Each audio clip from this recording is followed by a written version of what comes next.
That's not obnoxious. So, what are you talking about? Of course I am. Now, wait, it's not showing up. Oh, there it is. Welcome to Disturbed. We're talking season 7, episode 5, Holes. Yes. Pretty dramatic, right? Very. I'm going to start that again because I was getting feedback that whole time. So we'll try it one more time. If you're watching the live feed, which nobody is, you're getting a bonus. So here we go. Welcome to Disturbed. We're talking season 7, episode 5 of American Horror Story Cult. This episode is called Holes. And it is not starring, I screwed up her name. I can't think of her name. The one that was married to Kurt Cobain. She was in the band Courtney Love. Courtney Love. It is not starring Courtney Love. Thank goodness. Okay, so Chris. Sorry, yes, sir. Here we are, coughs and all. I'm Rob Southgate. With me is Chris Mao. Hey, Chris. How are you, so grumpy as usual. There's nothing new there. How about you? Sure. Yes, grumpy. Sounds good. Perfect. All right, so we should jump into this one. I know we're late. You know what? I'm gonna go in there first. I know we're late. If you're listening to this later, like months after American Horror Story Cult was airing live, it'll seem like, oh wow, they're right on time. But in reality, we had a hell of a month, both of us. Yes. So busy, we literally could not get our schedules lined up to do this. So rather than cram 4 episodes into one, we are going to take our time and catch up so that within a week or so, we will be current, but we'll do an episode for every single episode. Because you know what? We had people write in that say they wait for these, and we want to make sure that we're not shortchanging anybody. Right, and we appreciate it, and we're sorry October was a rough month, and yeah, we're doing plays, we're doing podcast marathons. Oh man, big huge Halloween events. I forgot that was even within this month. Right. That's how crazy this has been. And that was just what, 3 weeks ago, 4 weeks ago at the most? 4 weeks ago. Yeah. Oh my gosh. You know, here's how crazy it is. Here's how I know we haven't been updating the camera I use for this. I don't know where it is. I took it to the podcast marathon. I used it that day. This is my daughter's camera. I have no idea where that camera is. That shows you how long it's been since we recorded. So hopefully we'll get some people in the chat room joining us, but if not, they'll catch us another time, right? Absolutely. Sure. Cool. So, you know, I'm even setting my my thing up here. And there we go. It says my name. All right. So, Chris, let's talk about this one. This one was kind of crazy. This one, we start out, I actually wrote out what happened in this one kind of in order because there was a lot going on that was important in this one rather than just like jumping in and like, hey, let's just talk about this storyline. I kind of want to follow this in order a little bit. So sure. First thing I want to address is, hold on, I want to close that. That's what I want to do. There we go. Is Beverly. So we get this story with Beverly where we see her with Bob, her boss, right, and he fires her. And I was a little bit surprised by this because now in the last episode we figured out that she is one of the clowns. We kind of figured out all that was going on, and we know that she's got homicidal tendencies, right? Here she walks in a new woman. She is confident. He starts to do his stuff, and she pulls the, hey, you can't fire me. I'll go right to the press and talk about sexual discrimination. Plus, I'm the last. Didn't she say something like I'm the last black reporter you have or something? Like, yeah, she's really pulling off the stops on this guy, and he's like, I'm not having it. Right. I'm not having it. And he fires her. Now, when this happened, I knew. I'm sure you did. Oh yeah. we're going to Bob's house, right? Days are numbered for Bob, yes. But this is the part that I was a little surprised by. So the very first thing, if you look at my notes, you see Bob comes down the stairs and he's wiping blood off his hand. And I'm thinking, well, hold on. You're missing something here that happened first. Bob is totally macking on Emma Roberts in the office when Beverly comes in. Oh, right. And they have this whole interaction. Beverly's like, I'm cute, I'm hot, I'm the new thing. Yeah, right. I forgot about that. And so, Bob is clearly. Well, but we already knew that from before. We knew that from before. Right. But Beverly she's calling him out. Right. She calls him out, and then he fires her, and then we know Clown Posse is going to be making a yeah. So now we go to Bob's house. Yes. I know I'm out of order. People are going to be like, wait a minute, what about the alley scene? I don't care. Right. We're covering Bob. Bob comes down the stairs and he's got blood all over his hand. And yes. I don't know about you, but I immediately wrote like, what's up with the bloody fingers? Yes. And right away we know Bob's got some kind of secret. I figured it was going to be, I can't think of her name. What's her name? He was just macking on. I thought there was going to be Emma Roberts. Yeah. Emma Roberts, what's her name? Sloan or something like that? I can't remember. Yeah, something like that. I thought it was going to be something with her. Right. And I was like, what is this weirdness that they've got going on? No, it's not. It's right out of Pulp Fiction. It's Zed is dead time. It's so much better. Yes. It's the GIMP. Other side. Yeah, there you go. There it is. It's the GIMP. It is the GIMP. When he says, I mean, they come in, they start attacking him. They're messing up. She didn't pull off her mask yet, right? She pulled that off upstairs, but right? His line is, "Who's going to take care of him?" There's not even like any concern, like, "Hey, I might be getting killed." It's like, no, who's going to take care of him? It's like he's concerned about the GIMP, and he's like, "I got a GIMP," and you're going, "What?" Yeah. And then they go upstairs. Oh yeah. Who is this guy? Right. I mean, there's this giant, like, pretty much naked guy hanging from hooks. I'm like, what is going on? And Bob cares what happens to this guy. And this guy, he has no sense. Right. He doesn't even know they're there. Right. He's just laying there. So yeah, but he's alive. He's making noise and stuff. He's moving around, but he's completely he has no idea what's going on around him, and they kill him. Yeah, and then they kill Bob, but not before Beverly reveals who she is. Correct. To him, lets him know, and then Ivy runs off and throws up, and I'm like, this is another unexpected thing for me. I don't know about you, but Ivy, we've already seen her involved. This isn't the first rodeo for Ivy. Well, but I don't know if she's involved in any of the killings. She may at this point. Right, at this point. And she's, regardless of her determination to do this, I think she's a little soft on it. I think she's not as committed. Although I think she's committed to the cause. I think she wants to do what it takes, but I think she's also a little hesitant about it. So I don't know. You know, I wonder about this. Was she... No, it was just the three-nosed one. Remember when they went into Oz's room and we saw Twisty? Yeah. And it freaked Oz out? Was the elephant there? I don't think so.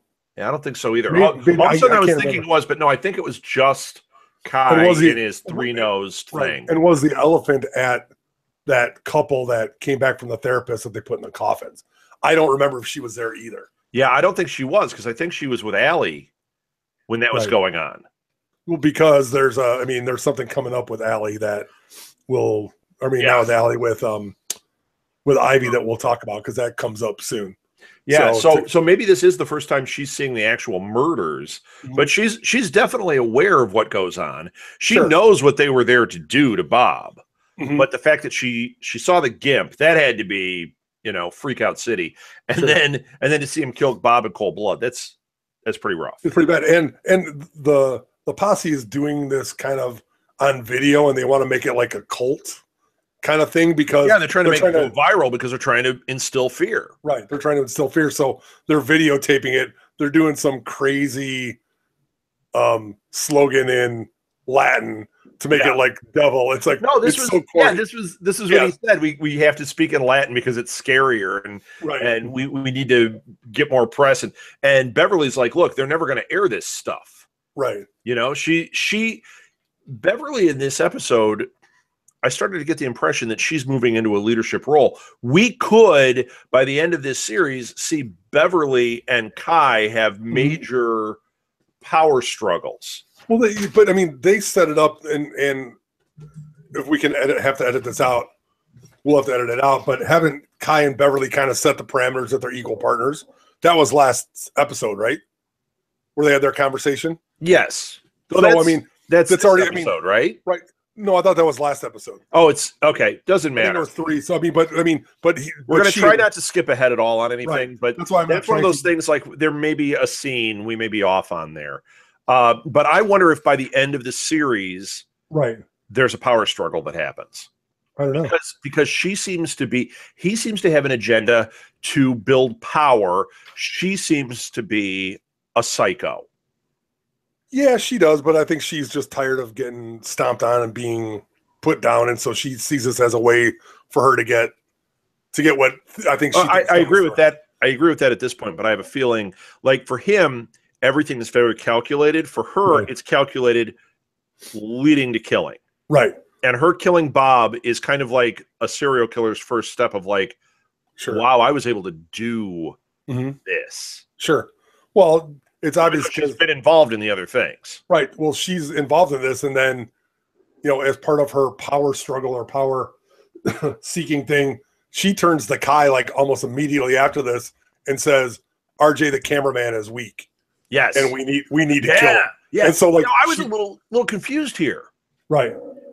Because they were saying it was RJ, but then did they say RJ or did they say one of them is weak?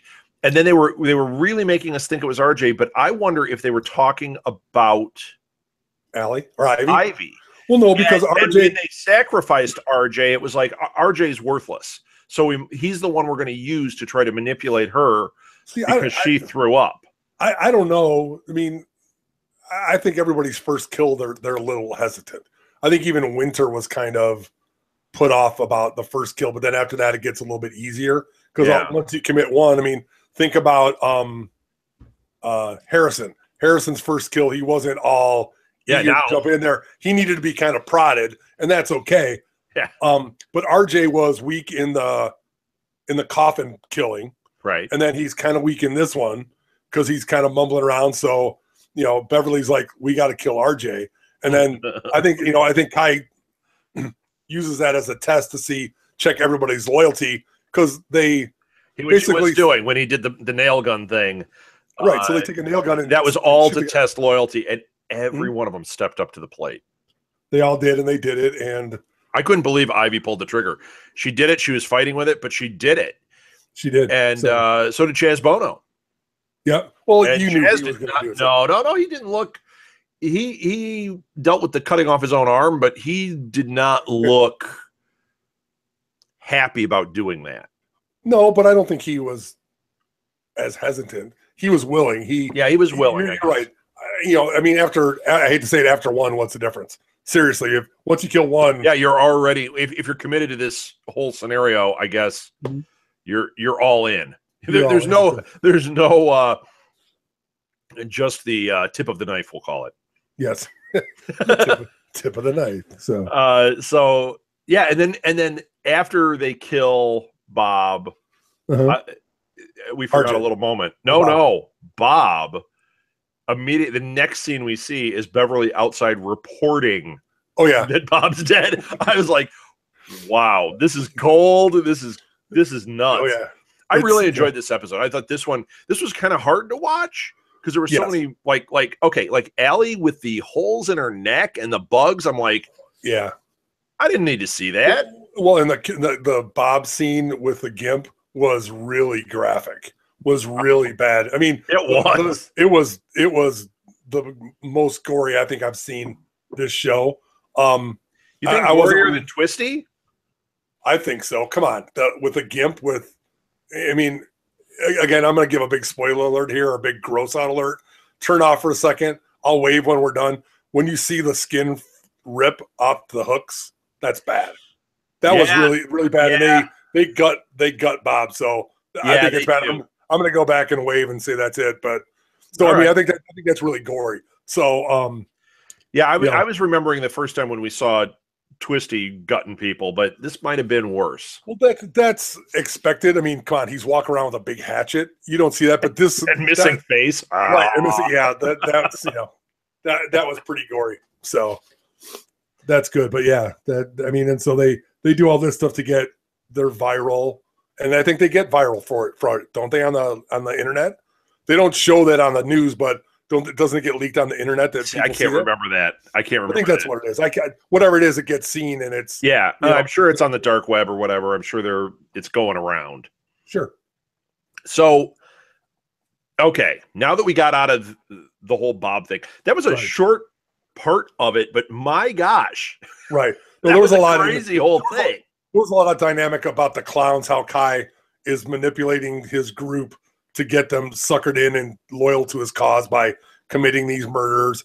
You get the whole thing with him and Beverly exerting her power, and there's a lot going on. So yeah, it was a pretty good payoff, I think, after the previous episodes kind of setting the table.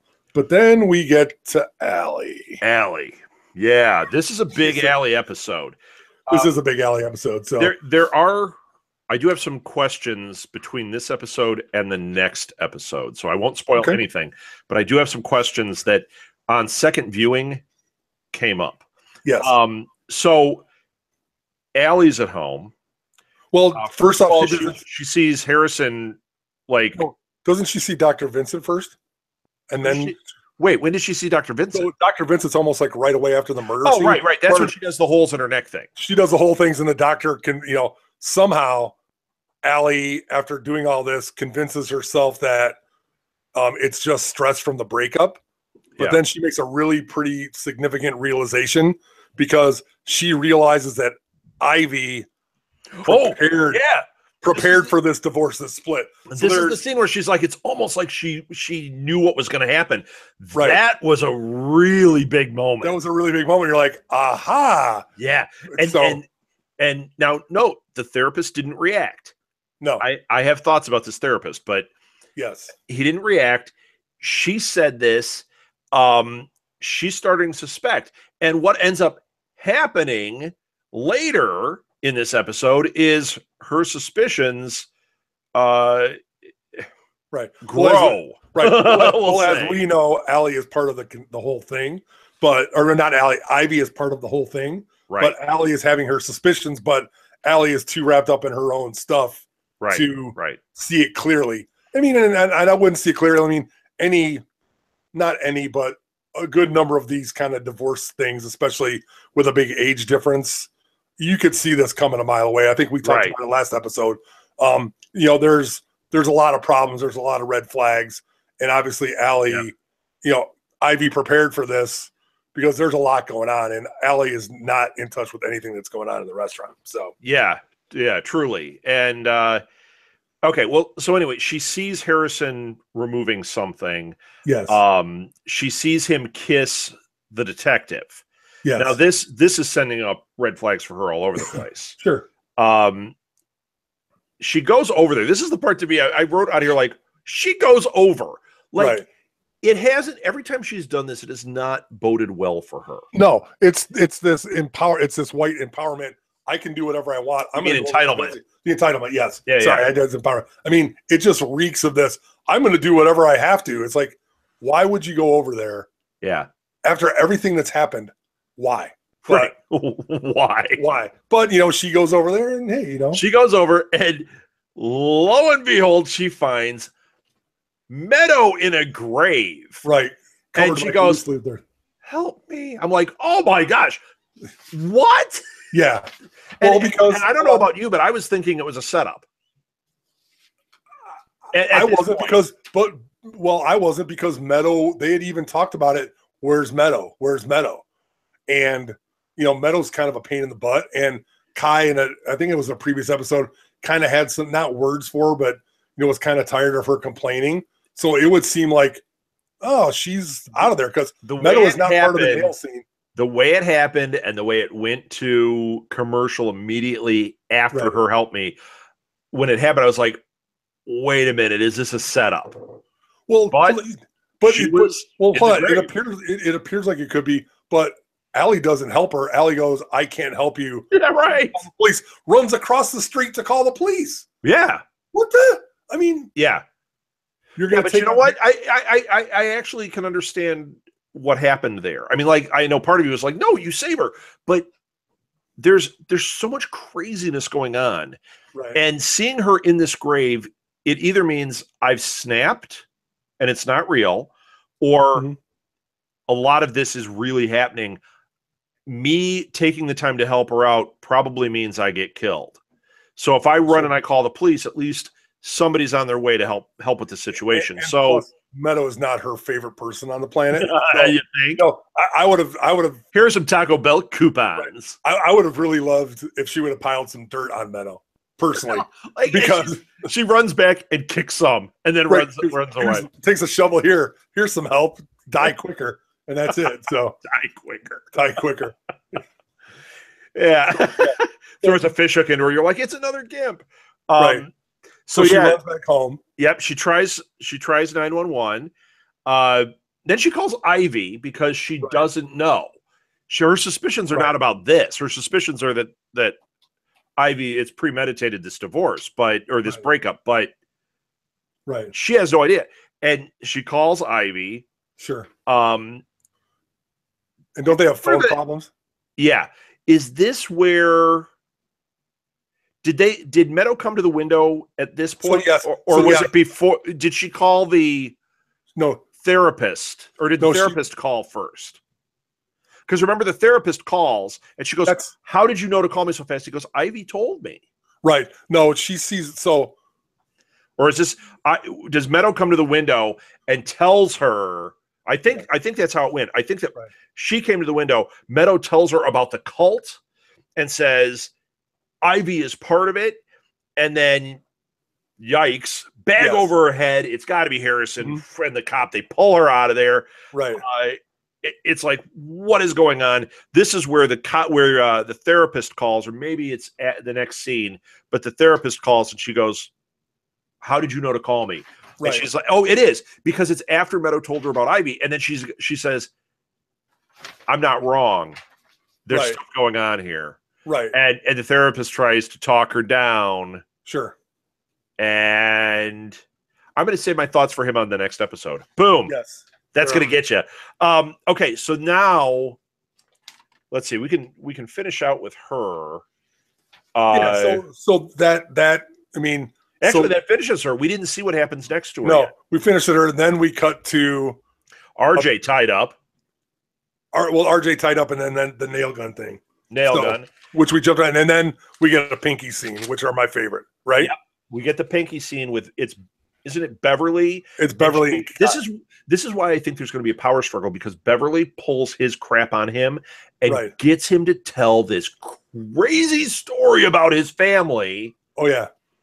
And we see the dad is in a wheelchair. He's abusive. We see the mom shoot the dad and then take her own life. Talk about gruesome, the way that was shot. Sure. Holy cow. And then... But we don't have to talk. We can save your questions about the doctor, because... No, we can't. Believe it or not. This isn't... We can't. Okay. Because what I have to say about the doctor still is not affected by this. Okay. But we find out right here... I don't know the doctor's name. Dr. Bombay. Benson. Dr. Bombay. Dr. Bombay. Come right away, and he shows up, and Clara's got the door handles. Okay. So, like, there's like 4 people listening that's old enough to know what that joke was. It wasn't even a joke. Switch your nose. That's all right. Yeah, that's right. So we find out that Dr. Bombay is Kai's brother. Yes, Kai and Winter's brother, older brother. Yes. And so their parents are dead, and he's not like, oh, we should call the police. No, he's cold. He goes, well, my practice just started. This is going to screw up my life. Let's screw up my life. So we're going to put mom and dad in the bed with lye on them and let them rot there and be preserved in lye on their bed. Yeah. And Kai has snapped. He goes along with it. He's the one that did it, but he goes along with it like, it's what we're going to do. And then, that was all crazy, right? Right. But then we also then get the scene where he brings Winter. He tells her what's up. Right. Because if you pay attention in that scene, he's warned her. But then they go in there and she's like, what the serious hell is going on here? Right. They're like decomposed. This didn't just happen yesterday. No, they don't tell them, like, they don't tell her till the end of the semester, whatever that is. Right. So it's right. like So this is months. So when she walks in there, this is no longer fresh. Right. Well, she's kind of mad. And then like 30 seconds later, I'm okay with it. That just shows you how much she doesn't care. Well, also, they were horrible people. Oh, yeah. The dad was horrible, especially. Well, not the whole time, just at the end. I don't know if the mom was horrible, but no, Right. but that was what they were implying, is that he was super abusive and an alcoholic and trouble. And he was abusive to the mom, and the mom eventually takes him out and then takes herself out. Because Kai makes a statement to Winter at the end of their little thing. This isn't the end, but the beginning. Yeah. And I thought that was like where this whole kind of. That's where it all started. I'm going to get all this together. Yeah. So.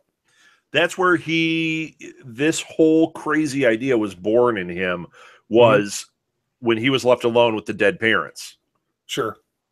Well, and so that, but exactly. So then Kai, when he has questions or wants to talk about his feelings, he goes in, holds his mother's hand and says, Mom, this is what I'm doing. This is great, blah, blah, blah.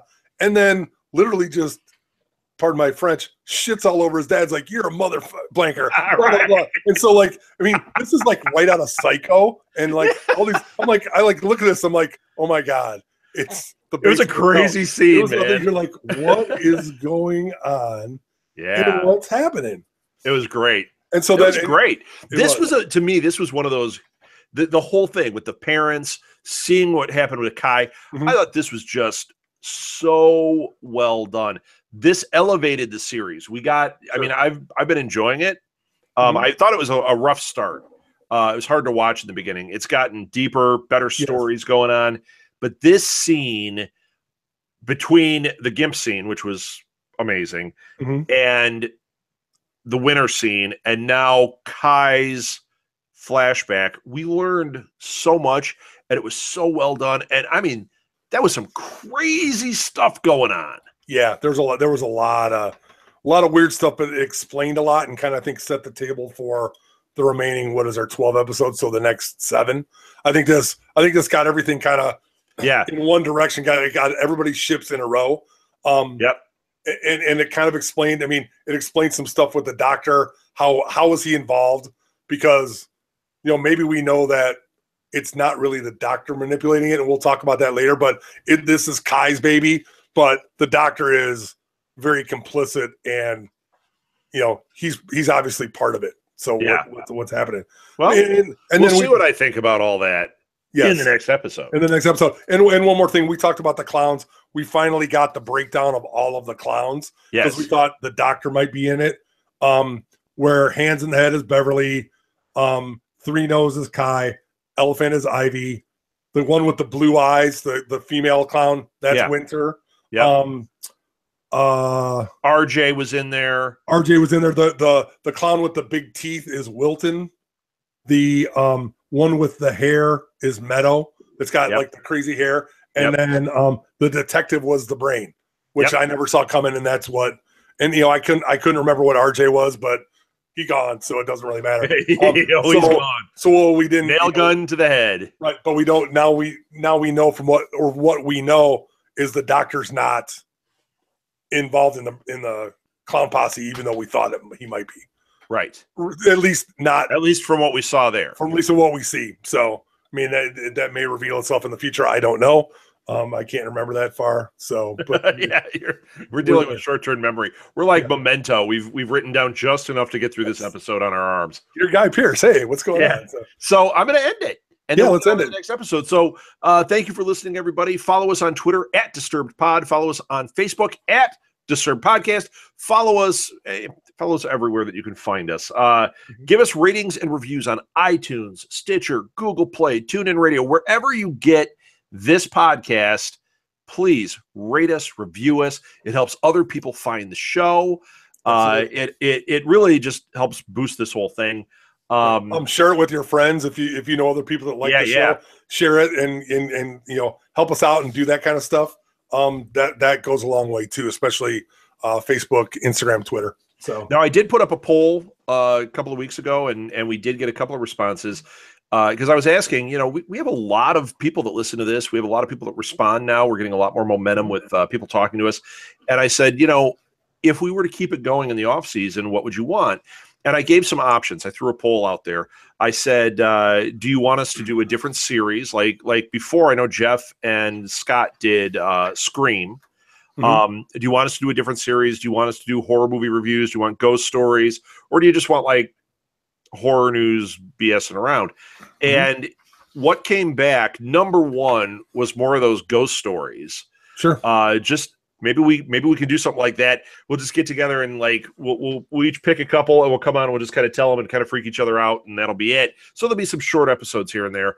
And then we did have a few people that said maybe a movie review here and there where we just kind of talk about the horror movies that we've seen. Sure. We could model that off of Chris and I have both been on League of Geeks in October. Does a thing called 31 Days of Horror, where every day they do a little 15-minute review of a horror movie. We've both been on it a bunch of times. Yes, we have. Maybe we do something like that and drop a 15-minute horror review once a month or something. Sure. But I wanted to let you know that we were paying attention to what you guys wanted, and I have been gathering some ghost stories, trying to get some good stuff together, and also listening to how we want to do it. I kind of liked how we did the last one, where we just talked about it. Mm-hmm. Not a lot of production there, because that's not how we roll. But we'll see. We'll see. So definitely know that we're not giving up the ship once this series is over. We're thinking about how we can keep things kind of going in the off season. And if you do have thoughts on it, send us an email, southgatemediagroup@gmail.com, or tweet us or Facebook. Throw up a message on there and just say, hey, I think you guys should do this. Slasher season 2 just hit Netflix. Maybe you want us to review that. Mm-hmm. Let us know. We could have some fun with it. Absolutely. There's a lot out there. Don't expect it to be timely, though, because we are some busy guys. We are. So we do our best. And we're late. So yeah. All right. That's it. Chris, want to give your social media? Yeah, absolutely. That can be found at Blue Box Cafe or Blue Box Cafe 176 on social media. And I am at R Southgate, or once again, you can find us at Disturbed Pod on Twitter. And I'm also under Rob Southgate on Instagram, which I get really active with for a while, and then I kind of cool off, and I'm in a mode right now where I'm going to get super, super active again. A lot of behind-the-scenes stuff. We've been doing plays and marathons. Just a lot of stuff is going to dump on there, so you can see kind of what's – yeah, and now we've added what did we add? Three marathons coming up before the next Blue Box Marathon? Well, yes. 3 marathons coming up. See, one of them's a little shorter than the others. All right, that's it. Time to clown around. All right, that will end episode 5. Let's just jump right in. Do we have anybody? I haven't even looked. Is anybody watching us? I haven't. My phone's dying. So nope, we got nobody. That's okay. Let's jump right in and get this one done. Welcome to Disturbed, Season 7, Episode 6 of American Horror Story Cult. This was the controversial episode, Midwestern Assassin. I'm really actually glad we're doing this later, because the week that this one dropped was the week of the shooting in Las Vegas. Mm-hmm. Although there was another shooting this weekend, just to give you a time frame, at a church in Texas. This is really timely, and it was hard to watch it today. When I watched the episode, it was a couple weeks ago, and it's a little cooler, but I watched it again today, and I was having like post-traumatic stress from watching it, going, oh my God. And they cut from something that I read, they cut almost all of all the scenes where they have the people getting they kind of blurted out and getting shot. They cut out like all of that. So they did all of those scenes. They showed enough. They showed some, but then you hear, you don't see a lot of stuff. I mean, you hear there was a lot. The one you hear it, but you don't see it. The guy by Ivy. But see, I think that was actually a good choice. It didn't need to be as gratuitous. It totally had an impact. I mean, I'm watching it going like, oh my gosh. And when that guy got shot by Ivy and they pan over and you see the blood go across her foot, I was like, damn, this is they're really rough. and to go from aside from the seriousness of this, they're really good at blood splashes now. They've got the Walking Dead Yeah, blood right. splash going. So if you guys watch The Walking Dead as well, it's it's blood splash central, and this is they're taking some, especially they haven't splattered the brains. legs. Oh god, you know how they do that on Walking Dead. If you watch the last Walking Dead, it's like every other scene. It's like a big splat. You're like, come on. There were like 1 million zombies killed, like 68 people killed in that one. Yes. This was a high body count day today, so this week. So, yeah. But we're getting this is it's controversial. A lot happens in this, I think. Holy cow, we got to get into this. So there's a ton of stuff going on, and there's some great just plugins of characters. Yeah. For not for no reason, but like, hey, here you go. Oh, we're so sad. It's really good. So this episode was the one that pushed the story forward. Mm-hmm, absolutely. In a big way. Like, we got all this backstory we've been kind of building, and we're getting this one. Allie gets strong. Yes. And what a great double blind on this one. We see the shooting go on. We see Ivy freaking out. We see Harrison like in the crowd. You're like, okay, is this pre? Is this post? We don't know yet when it's all going down. And then we start assuming like, okay, it sounded like Kai, but why are they all there? And who's shooting if it's not one of them? Mm-hmm. Then at the end, we see the SWAT moving in, and the very last thing you see is Allie holding the gun. Right. And my thought at that moment was, this isn't making sense. Right. Now, the rest of the episode, up to the point where we find out it really didn't make sense. Mm-hmm. But the rest of the episode, they did a great job of building an argument for it making sense. Mm-hmm. I thought. Yeah, I think so too. And they do a lot of this, and I don't want to say misdirection, but they throw a lot out there. And then when you look at it from the other side, it's definitely not what it appears in the beginning. Well, yeah, when that guy that was by Ivy was getting shot, that's when I'm like, it makes sense that it's Allie. Right. She's trying to pin her down. She's trying to scare her.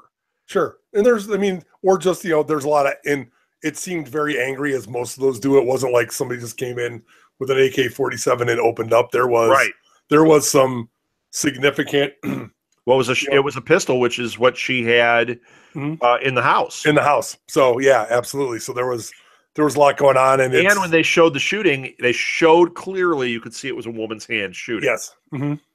So there was a lot going on, and maybe Allie just had enough and cracked. So and I don't know if you noticed this, but when it showed Kai laying there, after it showed that it was Allie, it showed Kai laying there.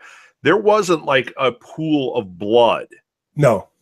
So I didn't know what was up at that point, but I definitely took note, especially with how gratuitous it's been. Yes. I would have figured if Kai is shot, there's going to be a pool of blood coming out, but sure. Or there'd be blood. There'd be some blood. His shirt or his hand or something. There was nothing. No, there was nothing. So that was kind of interesting. Okay, before we do the reveal on that, so we get the flashback to what we saw in the last episode. We see Meadow. This is where she runs up to the window and she reveals. Was that first, or was the town hall first? This is first. Okay. This is first. Because I wrote it in order. We've got Kai holding the rally. Oh, there we go. Sorry, I'm off on my page. So we've got SWAT. We've got Meadow tells Allie who's in and tells her about Ivy. This is where I had it wrong in the last episode. This is actually where Dr. Vincent calls, and she says, "Who told you to call me?" Yes. So I had it off just a little bit. I watched them back to back. I actually watched them back to back both times. So even with my notes, I was confused. I don't think I'm going to do that going forward because it made it a little tricky. Allie goes, now this is where Allie, in the last episode, she wasn't strong yet. She saw this and was freaked out. This is the episode when she says this and she's like, how did you know to call? She's really suspicious. She's heard about Ivy being part of this cult, and all of these tumblers are moving into place for her. Right. She grabs that knife, her butcher knife. Yes. It's actually a cook's knife. Right. French. It's a French And knife. what does she do? Goes back over. Right over to Harrison's. Yes. And she breaks into the bathroom, and we see the Humpty dance going on. Yeah. The cop and Harrison, doing their thing. She sneaks in. She grabs the keys. They don't hear it. She goes down. She goes into the garage. There's Meadow tied up. Right. Crazy, right? Mm-hmm. So but Allie, you can see in Allie's face at this point in time that she doesn't. It's not that I don't want to say she trusts Meadow or does whatever, but her attitude towards Meadow has changed a little bit. You can see that something has clicked in Allie's mind. Yes. And she, instead of like, this would be the opportunity if you're pissed off at Meadow, kill her. I mean, get on with it if that's what you want to do. Why not? Everybody else is good. Or leave her. She frees Meadow. And now this is what was interesting. Something wasn't adding up to me here. It adds up later. Right. But the last time we saw Meadow, she was in the grave. Right. Now we see her and she's tied up in the garage, and it's like, why? Right. What happened? Mm-hmm. And why are they upstairs and she's there? And we know that they obviously somebody put her in the grave, and it was bizarre. Mm-hmm. And now we know that I'm wrong. Even in my notes, I was wrong. We did see she went over to Allie's and said the thing about Ivy, and they put the bag over her and they took her. That's why she was in the garage. Okay. Right. So it didn't make sense to me in the moment. Didn't make sense to me until now. A moment of clarity. So she frees Meadow, and where do they go? To the restaurant. Well, no, before they do that, they open the door and there's Harrison and the cop. Okay. And they run outside and she maces Harrison in the face. Yes. Brutal. He's out. I mean, he's down. They get in the car. The cop is running after him. Doesn't matter. They get away. But they go to the Butcher on Bay or whatever the name of the place is. And I'm like, what? Yeah. Especially if she's suspicious of Ivy. She had a run-in with these clowns there. Right. She thought she was being told that was a figment of her imagination. But reality is she now knows there's something up. Why? But, well, you know what? Why there? But looking at it, number one, it's the only other place probably besides her house where she might feel safe. How can she go to the cops when one of them is Boynton Harrison? So she can't trust the cops.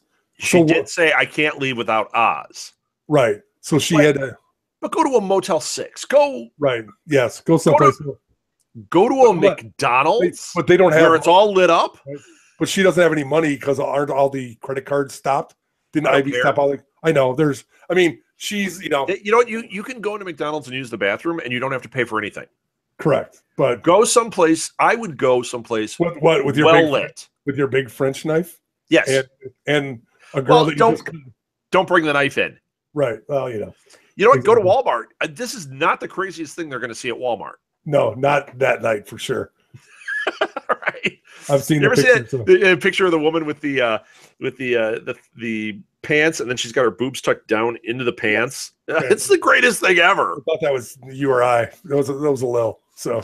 Way to throw him under the bus. He's under the bus. It was me. I'll take the credit for that one. That would be a great look for me. So, yeah. So they go to the Butcher. She can't leave with Oz, but then Allie and Meadow have Meadow has a tell-all. Walmart boys poster boy. Nice. That's awesome. Only a joke that works if you're watching the show, folks. Exactly. So Meadow basically spills the beans to Allie about everything. She's mad. They threw her in that grave, and then they put a bag over her head, so she just lays it out there. Right. She's all pissed off. Or does she? Does she? Exactly. Well, she tells them that the water tanks are BS and they're just water. Yeah. The birds were all. They poisoned them in their feet. They chose her to pick on. For the run-in, Kai paid the protesters to come and approach her. Meadow, kind of reveals all this because she tells her Ivy was mad because of the Jill Stein thing. I'm like, yes, let it go. You exactly, don't kill people because of somebody voted for Jill Stein. Well, that's what they do. But Meadow is mad because she said, I was in love with Kai. He turned on me. He didn't give me the love that I thought. so we have to kill him. So that's her hook with Allie. Is like, hey, Allie, we need to do this. Right. That seemed a little weird because Meadow, to me, would be an effort to go up and open the door. So how the hell is she going to kill somebody? That's just me. I mean, there was a little red flag there going off for me. Like, Meadow, you don't think like that or do that. So, yeah, when you watch it a second time, it's not obvious. It's not like, oh, I see all the threads. Right. But you see more threads when you watch it a second time and you go, these are things that when you were watching it the first time, you kind of passed up. Here, they're starting to not add up, but in real subtle ways. This is really well orchestrated. Sure. What you just said, that's one of them. I had no clue when the reveal about Meadow happens. Right. So as I'm watching this, I'm buying into it. When I'm watching it the second time, I'm noticing this going, what? There's something not working there. She did, though, like, she was being truthful with Allie. Yes. This is what's going on. Here's why Ivy is mad. Maybe she hates you. Like, she's like, boom, throwing it out there. She threw it on the table, but she shows her Kai, which was pretty nuts, although there's a reason. Okay, so now we go to what else was going on. Well, then now they go previous, right? Well, this is all flashback. So first, now we get one of two flashbacks. We get a flashback where we see how Meadow fell in love with Kai. Yes. We see that relationship. We also get some real insight into how manipulative he is. Because we know that he's controlling these people and he's done this, but you saw what he did with Harrison, but it's like you start wondering, how is he doing this? Everything is so planned out. It's scripted out for this guy. And that's what actually gets him in trouble with Meadow is it's scripted out. Right. And he hears her say the same words to Ivy that he said to her that made her like get hooked in. Sure. So she goes nuts. She gets really ticked off. And that's why he's like, well, time to call the cops because we're going to have a problem. Right. And I'm still buying all of it at this point. Yes. This is why I assume she's thrown in the grave, which it is. Yeah, I'm still buying the whole story. We might as well cut to what happens with that before we get into our theory here, or the theory I've got. So the other flashback that happens is, we can talk about it. Is we see her after she has gone to Allie and they've put the bag over her head. Kai is still at the house. They have her tied up. The guys leave and he starts his manipulation on her again. Right. And what we find out now, and I have a question here. We find out that he says, look, I still love you. And the only way this is going to work is if you assassinate me. But it fails. Okay. Great plan. Horrible, psychotic plan. Right. But now we start going, it's not Allie. Right. Did we see it wasn't Allie yet? No. At this point? No. Okay. You kind of knew at this point. But here's the crazy thing that happens. So Allie goes, instead of going immediately and dealing with this, she takes Meadow to the therapist. Now we're flashing back to real time. She takes Meadow to the therapist. Well, it's not real time because this is all flashback after that first scene. She takes Meadow to the therapist. And the therapist, she's like, this is what's going on. And he's like, well, calm down. It's all in your head, whatever. She leaves. And this is not in my head. You're the person I have to go to. I'm leaving her with you. She goes back to the therapist. Meadow's gone. Yes. And he said, what? She left. What? Exactly. I couldn't keep her here. Then we get the flashback that shows what happened there. Now, here's where I have a big question. We saw Kai's brother, the therapist is Kai's brother. We saw how that was handled with the parents. Right. We have not seen him in a clown outfit. No. I don't think he's aware of the craziness going on. No, I think he is. I don't think he is. I don't think he's part of it. And I don't think he's part of it, but I think he knows because there's some weird crap going on at his parents' house. And he might be suspicious, but I really think that we're going to find out that he is really a bad therapist is what we're going to find out. That he wasn't working these things because we thought he was manipulating Ivy. He's not manipulating Ivy. We thought he was manipulating Allie. He's not manipulating Allie. Well, I think he is manipulating Allie. No, I think he's just bad at his job. I think I don't know. I think he might be manipulating her, but I think he's not. I think he's also bad at his job. You're right. If he was involved in this, when Meadow was sitting there would have been a different conversation going on. He was treating her like he's bad at his job. Sure. And then she got the call from Kai. His thing comes up and she's like, I got to go. Now, here's what I want to know about this. At this point, it's one of two things, and I think I know exactly which one it is. But until I watched it a second time, I actually had a different thought. My first thought was that was a signal he did some kind of Manchurian Candidate thing on her. Uh-huh. And that's why she all blank went and shot up the people, shot at him, whatever. Right. But on second watching, I went, it's a lot more insidious than that. Mm-hmm. She knew exactly what she was doing the whole time with Allie. All of it was a setup to get her to get Allie to that rally so they could set Allie up to get now I don't think like Ivy knew what was going to happen at that rally. I think only Kai and Meadow knew what was going to happen. Only Kai and Meadow knew that. That's absolutely for sure. I think he put them in place there.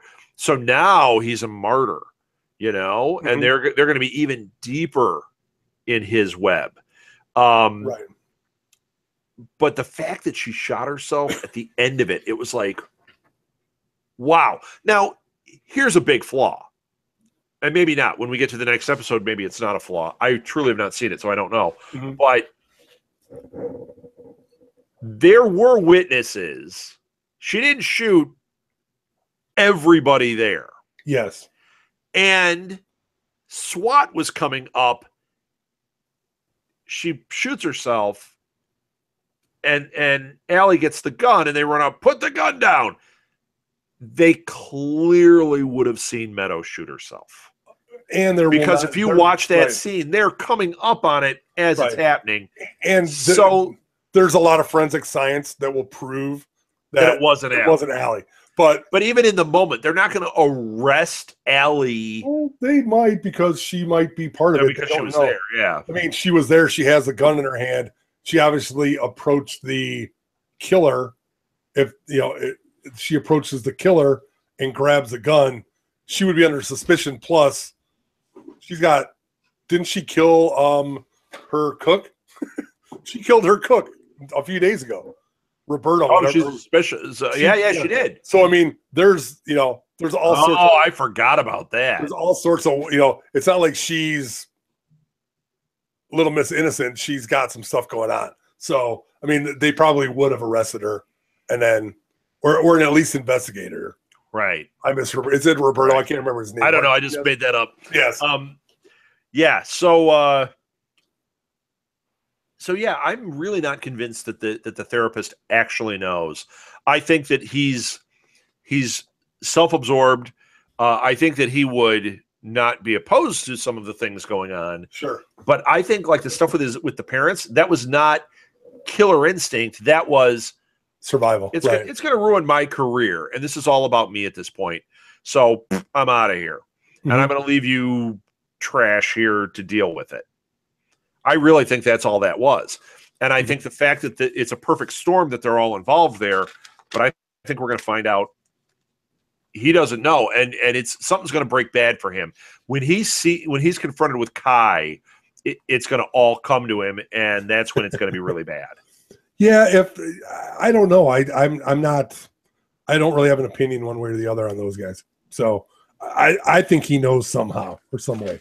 So all right, let's move on because we got a couple of more important things. So there's this what do you call it? A meeting, a rally, conference? It's kind of like a town hall meeting.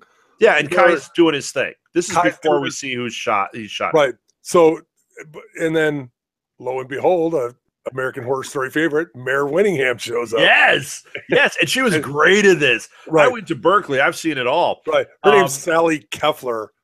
Oh, yeah. God. What a great name.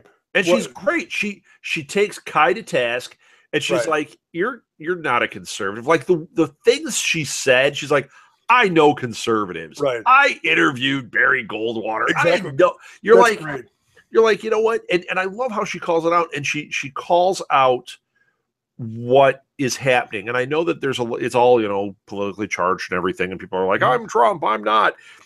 But what she said about Trump here it's great. Was like, yeah, he is toying with the alt-right, obviously, because that's why this is all kind of happening in real life. Mm-hmm. Doesn't mean he's part of it. I'm not saying that. I don't want to get a million messages about it.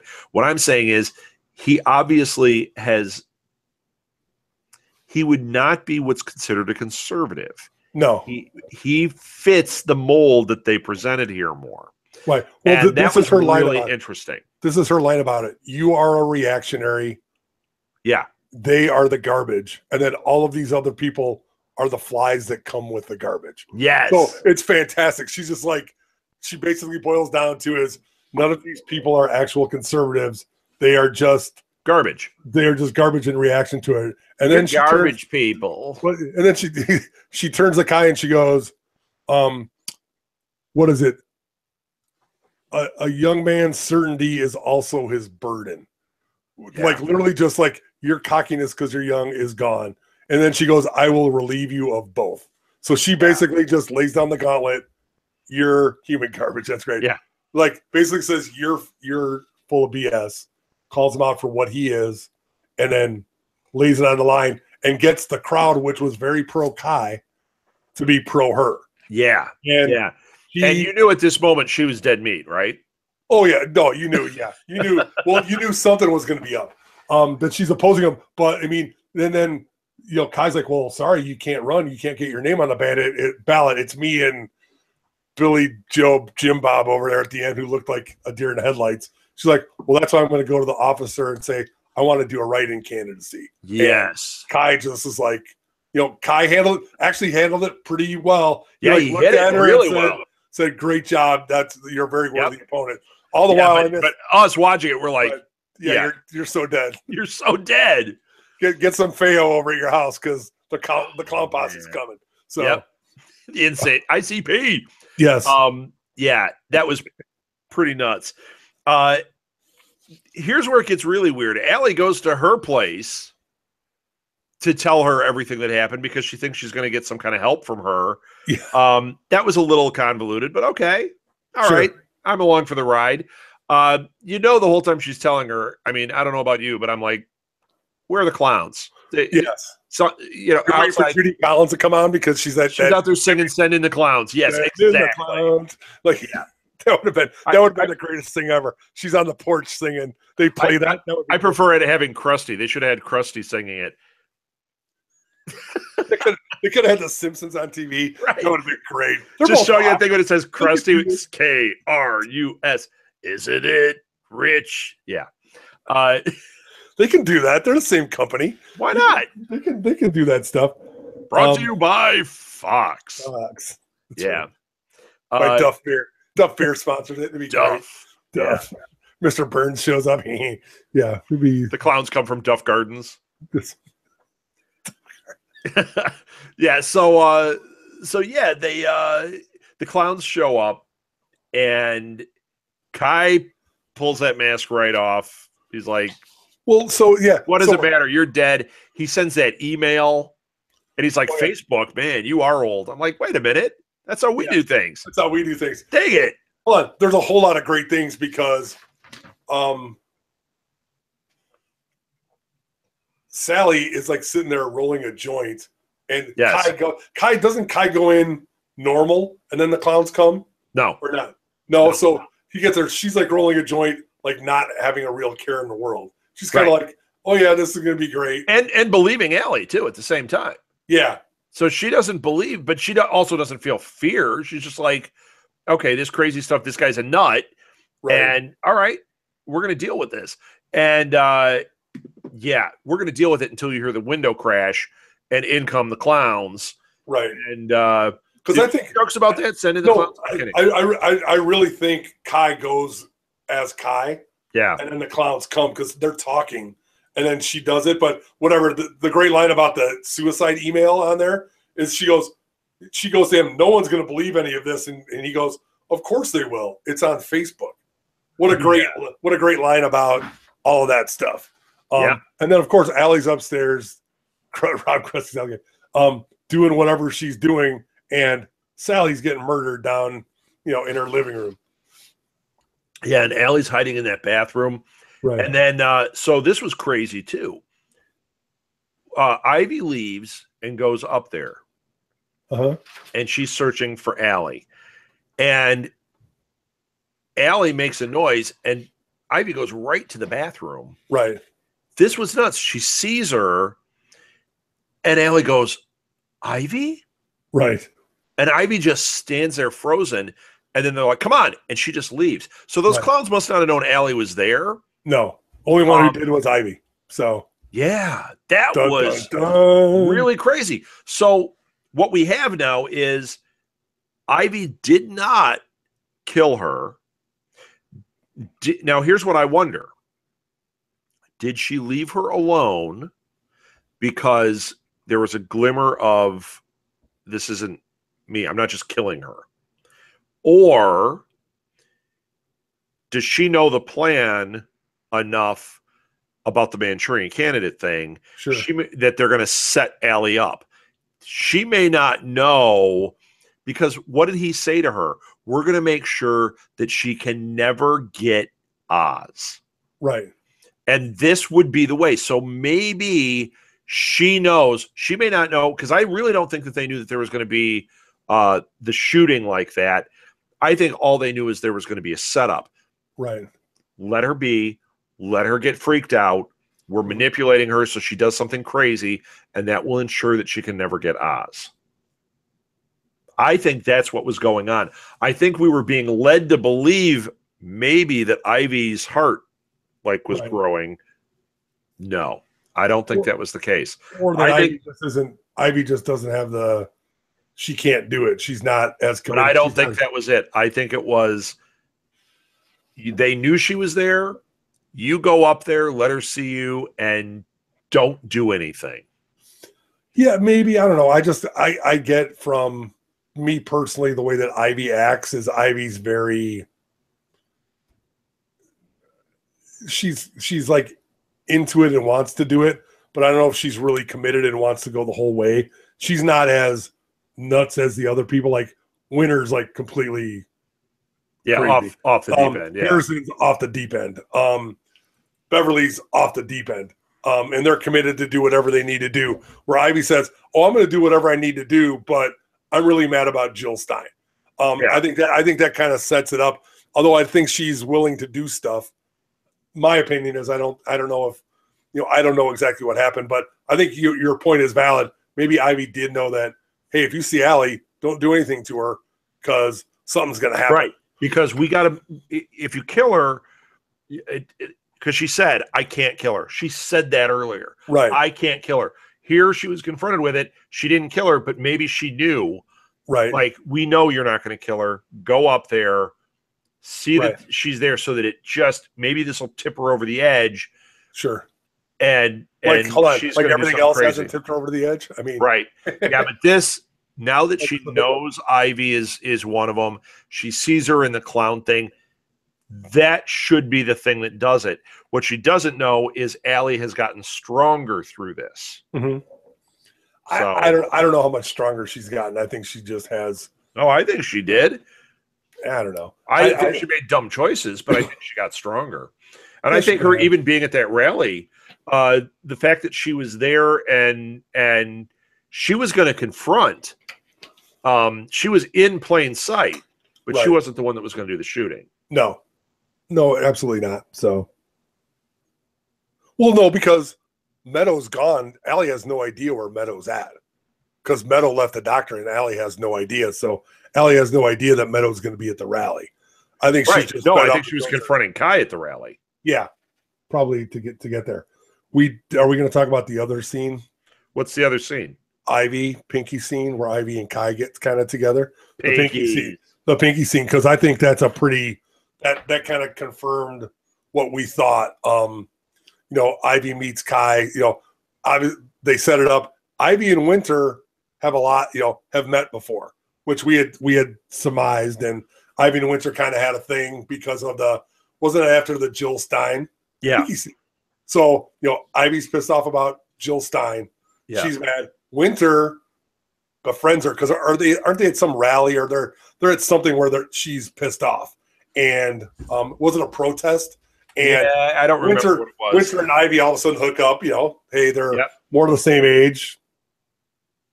Both lesbians, and Ivy is hurting. She's pissed off, and so then Winter goes, "I have someone you can talk to if you're mad about something," and that's when she introduces Ivy to her brother, and they do the Pinky scene kind of thing. Yeah. Ivy is mad. He's like, "I can help you," and then she kind of blurts it all out there. She really hates Allie. Right. I think Winter is coming. Jon Snow. When's Jon Snow going to show up? That'll be awesome. So, she goes, "I dread being next to her in bed." Yeah. But this is where she said, "I can't kill her. I won't do that." Isn't this where they established that Allie is the biological mother? Yes, we get to find that out too. That was a big reveal too. You and I talked about that before. Yes. Like who is it? And they were kind of alluding. I thought they were alluding to it being Ivy. I did too. So, but no, Oz was just closer to Ivy because Ivy wasn't acting nuts. Right. So I mean, there's all that. She's jealous because the breastfeeding and all that stuff. Right. Allie's being a little selfish and being older. There's a lot of jealousy going on, and then the great line. Her entitled bullshit phobias. Yeah. So she thinks it's all just a pile of crud. And then I think that kind of confirms that, Allie is the one with the money. Ivy's the one with the sweat equity. They do all that stuff. And then, she's, I think she gets kind of in there, and then Kai asks her, "Does my young hot sister make you happy?" And then the next question is, "Well, have you thought about murder?" Like, just throws it out there. It's like, there we go. So now Kai has got her involved, and right. I think Ivy's like, "Oh yeah, that sounds okay, I guess." And maybe she won't commit to the murder, but she'll be there for it. So sure. Which I thought, I love the Pinky scenes because I do too. Because it's so revealing. Oh yeah. Well, that's the whole thing. It's like, hey, what's the backstory? Why are we doing this? What's going on? They do the backstory, but you see his manipulation when they do them. It's really, really well done. It is. So I got one last thing. Yes. So since we are late with this, I know that the episode aired before Halloween, but this is being recorded post-Halloween. Yes. I got a story for you. Okay. So Halloween around here, we're near Chicago. It was cold. Yes. And yeah. I was alone. Halloween day was cold. Yes. So I was alone here. The family was out doing something. I had to get the door before I had to go to school that night. Mm-hmm. Before I went to school, I was the one getting the door with the candy. So we had our bowl of candy and everything. And now, I have to leave at 6, right? Right. It's like 5:30, and finally the doorbell rings. I'm like, wow, weird that it's like this late. So I go to the door. I open it up. 2 kids, probably. It's so much worse. 2 kids. So much worse. The girl, I have no idea. She was dressed like a ballerina or something. The boy was wearing that damn Trump mask from the beginning of American Horror Story. He had the red tie, he had the whole thing, but he had that mask.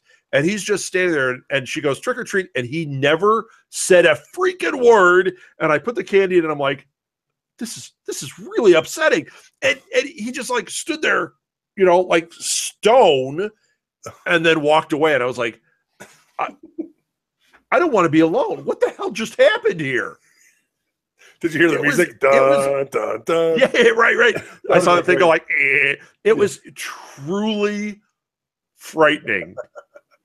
And I'm like, I couldn't have left for school early tonight.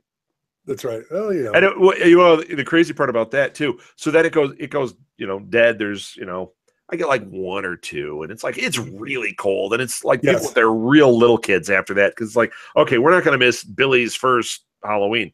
Right. So that's what we're getting. 6 o'clock. Okay. Still got a little bit of candy. Still got a pretty good amount of candy. Turn off the light because that's the indicator whether you're here for Halloween. And I go out to the car and I get in and I turn it on and I look up the street and I'm going to back out. And there is a friggin' like zombie horde of kids coming down the block. Right. Like my entire Halloween in one horde. So I got out of the car, went inside, I waited for him, and I just was like, I dumped all the candy. Martha and Molly came home, not one bit of candy left in the house. Like, I did it all in one shot, but it was crazy. There was nobody out. I drove around. There's nobody out. Just this one clump, and they were all ages. And it was like 3 Halloween parties in one group coming down the street. No Trumps though. That Trump was the scariest thing of Halloween. I'm telling you, man. If you saw that mask and like the kid doesn't move, he doesn't say trick or treat. You're like, are you in there? Exactly. Yeah. He should have tweeted you. That would have been even better. If he would have tweeted. Trump, it's me, Margaret. That's what I said. Yeah, after he left, he tweeted. That would have been really funny if I gave him my thing and he's like, this candy was awful. Loser candy. Loser candy. Loser candy. You don't give out full bars. What are you, from Puerto Rico? Hey, watch it. Watch it, Trumpy. Yeah. So there's my Halloween story. People wanted horror stories. There we go. That was truly frightening to me. We get nobody. There's no kids that live by us. I mean, you still buy all the candy though. Oh, I do. Well, I mean, we use it at the store, but so we don't have anything. So our rule is we are bah humbug people. We will, if we're at home, we'll turn off all the lights and go in the basement, get a pizza, and sit and watch TV downstairs. They can't see anything. Blah blah. You're that guy, huh? We are that guy. I mean, you know what? We don't have a ton at the store though, so you're okay. We took care of people for a week and a half. We're okay. Yep. But we walk in and Kathleen's messing around. I'm like, we need to go downstairs. Somebody may come. It's a little bit late in the day. I go to turn off the light. I see people walk up the stairs. Two girls. Is it that Trump kid? Well, it's not the Trump kid, but these two girls, and they had some kind of costume on. A Trumpy Halloween. Nice colors. So they come in. We have no candy in the house. Like no little Halloween. Did you give them like old canned soup or canned soup? I was thinking a can of tuna, but we did have some candy because we were going to see Thor like in the next day or two. Yeah. So like, oh, we're gonna go see Thor. So like, here's my Walgreens giant juice. There you go. We had a big bag of Skittles and a big bag of Mike and Ike's, and I walk up. I'm like, you guys scored. You guys scored, and you get a choice. And I'm like, what the? So do that. I go, turn the light off and go downstairs. Kathleen's like, I have stuff to do. I go, I don't care because we don't have anything to give anybody. Right. We're gonna be giving them napkins. That's it. Next thing that goes is your pillow, Kathleen. That's right. She's like, no. We'll give them Angus. We'll give them our dog. Yeah. Here, you get a dog. Here's some extra large Tootsie Rolls. Enjoy these. Oh, some sprinkle treats from the cat. Yeah. They'll like that. So. Oh, is this a white one? Oh. Yeah. It tastes kind of moldy. It's okay. White good. Dog poo. Ew. All right. Are we done? I think we're done. So. All right. Well, that is it. We are not even close to caught up. We got 3 more to get caught up. And actually, by the time, I think as of tonight, we might have 4 because I think one aired tonight, right? Yeah. Are we that far behind? Yeah. Give us time. We'll get caught up. We'll get caught up. So thanks for listening, everybody. Yeah, maybe we will. Thank you for listening, everybody. Follow us on Twitter at DisturbedPod. Follow me on Twitter at rsouthgate. You can find our website at southgatemediagroup.com, and there is a Disturbed page on there. You can find us on Facebook. Look up Disturbed Podcast. And, we're just going to have the fun rolling. And, Chris, you can find me. Find you. They can find me at theblueboxcafe.com, or Blue Box Cafe, Blue Box Cafe 176 on social media. Awesome. That's it for this week. I got one more thing to say. Winter is coming. Trumpy Halloween, everybody. Trumpy Halloween.